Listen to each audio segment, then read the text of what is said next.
Andrew Basiago, a lawyer from Washington who has made several bizarre claims about his life. He has stated that he was a part of a top-secret program in the 70s that experimented with time travel and teleportation, and that he himself had traveled through time. He has stated that with technology created by Nikola Tesla, that he was sent to 1863 to view Abraham Lincoln's Gettysburg Address. He also states that he was sent 1,000,000 years in the past and that he has been to the year 2045. His story gets even stranger when you realize that he has also claimed to have teleported to Mars and that he was the first person to make contact with Martian life. You would think that with such a bizarre, far-fetched story that nobody would want to listen to Andrew, but that's far from the case. He has made several TV appearances and done radio interviews and has made a name for himself through this story. Whether you believe his story or not, it's hard to argue that Andrew's story isn't at least interesting.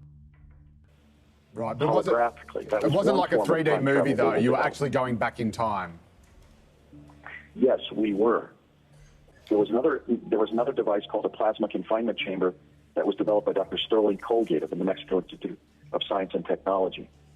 In that device, we would walk into a field of radioactive plasma. We would experience collapsing, like going through a trap door, and we would go through about 30 minutes of wormholing, just as was sort of depicted on What the Bleak We Know, the documentary. Yep. And then we would find ourselves in a past location, and that was the device that was used to send me back to Gettysburg. I then walked from the countryside outside of Gettysburg into Gettysburg on November 19th of 1863.